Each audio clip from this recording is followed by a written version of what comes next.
नमस्कार दोस्तों, यदि आप म्यूचुअल फंड में इन्वेस्टमेंट करते हैं तो आपने दो बातें जरूर सुनी होंगी। पहली बात, इस म्यूचुअल फंड का पी रेशियो यानी प्राइस अर्निंग रेशियो काफ़ी कम है। दूसरी बात, इस फंड का 5-10 साल का जो ट्रेलिंग रिटर्न है यानी CAGR जो है वो काफ़ी आकर्षक है। तो इसका मतलब क्या है? हम यह समझें कि जिस म्यूचुअल फंड की प्राइस अर्निंग रेशियो कम हो उसमें हमें इन्वेस्ट करना चाहिए, या जिस म्यूचुअल फंड की ट्रेलिंग रिटर्न पिछले 5-10 साल का कंसिस्टेंट हो उसमें हमें इन्वेस्ट करना चाहिए। आज की वीडियो में हम इन्हीं दो सवालों के जवाब ढूंढने की कोशिश करेंगे एक आसान उदाहरण के साथ। मैं DM झा, आप देख रहे हैं स्टोन टैक्समैन चैनल। सबसे पहले बात करते हैं प्राइस अर्निंग रेशियो की, PE रेशियो। जैसे नाम से पता चलता है, प्राइस अर्निंग रेशियो यानी अर्निंग के कंपैरिजन में उसकी प्राइस कितनी है। यदि हम शेयर के संदर्भ में यदि बातें करें तो किसी कंपनी का शेयर की अर्निंग, प्रति शेयर अर्निंग यदि 10 रुपये है और उसकी यदि मार्केट प्राइस उस शेयर की 150 रुपये है, तो हम कह सकते हैं कि इसकी प्राइस अर्निंग रेशियो 15 है, यानी उस शेयर की कीमत उसके प्रति शेयर अर्निंग से 15 गुना अधिक है। लेकिन चूंकि यहाँ हम म्यूचुअल फंड की बातें कर रहे हैं, म्यूचुअल फंड में और एक सिंगल स्टॉक के पी रेशियो में एक ही डिफरेंस है कि सिंगल स्टॉक में केवल सिंगल स्टॉक की प्राइस अर्निंग रेशियो निकालते हैं, लेकिन म्यूचुअल फंड में चूंकि उसके पोर्टफोलियो में एक बास्केट ऑफ स्टॉक्स होता है, तो उस बास्केट ऑफ स्टॉक्स की जो वेटेड एवरेज अर्निंग है, उस अर्निंग के हिसाब से हम देखते हैं कि उस म्यूचुअल फंड की NAV कितनी है और उसके हिसाब से हम डिसाइड करते हैं कि इसकी प्राइस अर्निंग रेशियो कितनी है। ये बातें तो हुई प्राइस अर्निंग रेशियो यानी पी रेशियो की। अब बात करते हैं हम ट्रेलिंग रिटर्न की। ट्रेलिंग रिटर्न की 1 साल, 3 साल, 5 साल, 10 साल कर हम इन्वेस्ट करते हैं, लेकिन जनाब ये ध्यान रखें कि ये हिस्टोरिकल परफॉर्मेंस है, पास्ट परफॉर्मेंस है और आगे ये रिपीट करेगा ऐसा कोई ज़रूरी नहीं है।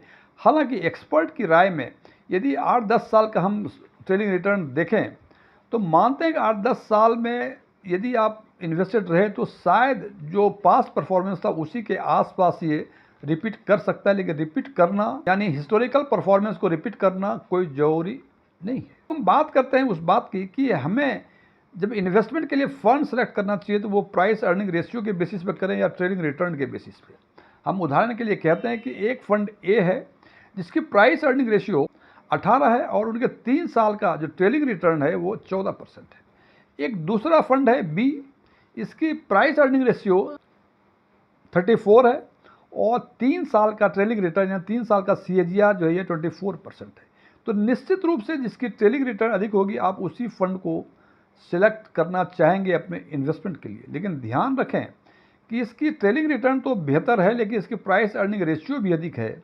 तो जिसकी प्राइस अर्निंग रेशियो अधिक होती है, जब कोई करेक्शन मार्केट में आता है तो सबसे अधिक गिरावट उसी म्यूचुअल फंड या उसी स्टॉक्स में होती है जिसकी प्राइस अर्निंग रेशियो अधिक होती है। यानी यहाँ ये संभावनाएं हैं कि कोई करेक्शन है तो सबसे अधिक फंड ए के कंपैरिजन में फंड बी अधिक नीचे गिरेगा। अब एक दूसरा एग्जांपल लेते हैं। एक फंड सी है जिसकी प्राइस अर्निंग रेशियो 20 है और इनका ट्रेलिंग रिटर्न 20% है 3 वर्षों का। और चौथा फंड है डी जिसका प्राइस अर्निंग रेशियो 16 है यानी 16 है और इसके ट्रेलिंग रिटर्न 3 वर्ष का 7% है। तो इस CD में हमें लगता है कि प्राइस अर्निंग रेशियो 20 और ट्रेलिंग रिटर्न 3 वर्षों का 20%, ये लगता है कि ये बैलेंस है।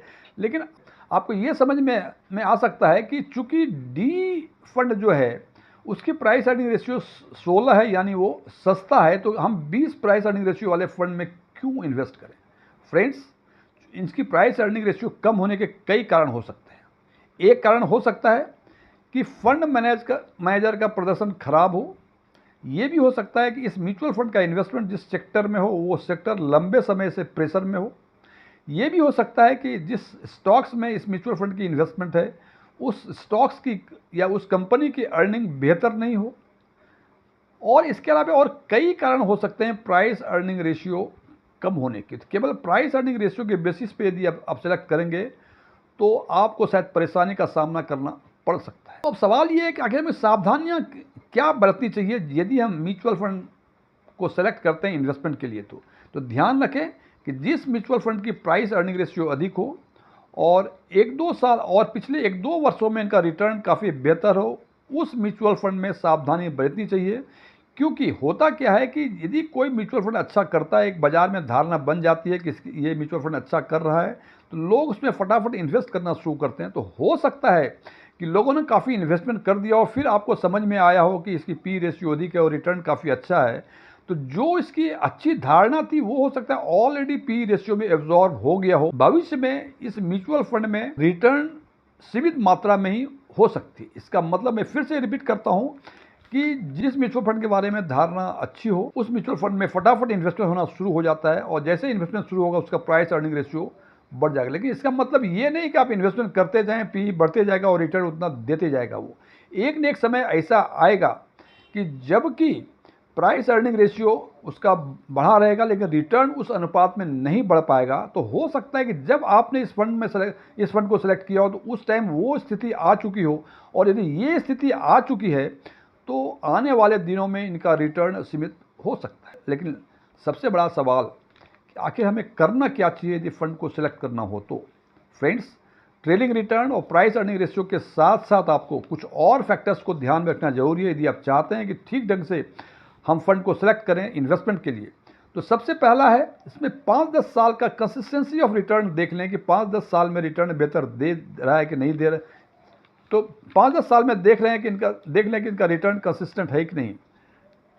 होता क्या है कि हो सकता है कभी पिछले 2 साल में काफ़ी बेहतरीन रिटर्न हो तो पिछले 10 साल का जो CAGR देखेंगे तो वो भी इम्प्रूव हो जाता है।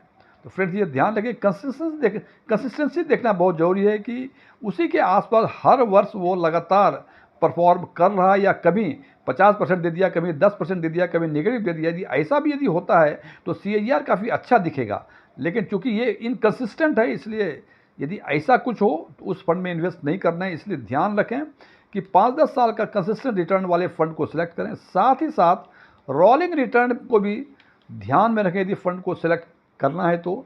उसके बाद डाउन साइड कैप्चर रेशियो को भी कंसिडर करें, स्टैंडर्ड डेविएशन को भी कंसिडर करें और शार्पे रेशियो को भी कंसिडर करें। तो इन 4-5-6 फैक्टर्स के साथ साथ यदि ट्रेलिंग रिटर्न और पी रेशियो को कंसिडर कर यदि फंड को सिलेक्ट करते हैं तो निश्चित रूप से आप बेहतर फंड सिलेक्ट करने में कामयाब होंगे। फ्रेंड्स, ये वीडियो क्लोज करने के पहले मैं कुछ डिस्क्लेमर देना चाहता हूँ कि मैं कोई म्यूचुअल फंड एडवाइज़र नहीं हूँ, न ही मेरे पास MFI के कोई रजिस्ट्रेशन नंबर है, न ही मैंने सेबी के एग्ज़ाम इस कॉन्टेक्स्ट में पास किए हुए हैं, नहीं मेरे ऑफलाइन या ऑनलाइन कोई म्यूचुअल फंड पे या इन्वेस्टमेंट पे क्लासेस चला करते हैं, मेरे कोई वेबसाइट भी नहीं है। ओपन डोमेन में जो भी इन्फॉर्मेशन अवेलेबल हो उसके बेसिस पे मैं आम लोगों के लिए आम वीडियो बनाया करता हूँ। ये मेरे विचार थे, मेरे विचारों से सहमत होना कोई ज़रूरी नहीं है। यदि आप मेरे विचारों से सहमत हैं तो कमेंट बॉक्स में एग्रीड लिखें, और यदि आप मेरे विचारों से सहमत नहीं हैं तो कमेंट बॉक्स में नॉट एग्रीड लिखें। यदि ये वीडियो पसंद आया इसको लाइक करें, अपने फ्रेंड्स के साथ शेयर करें। Thank you.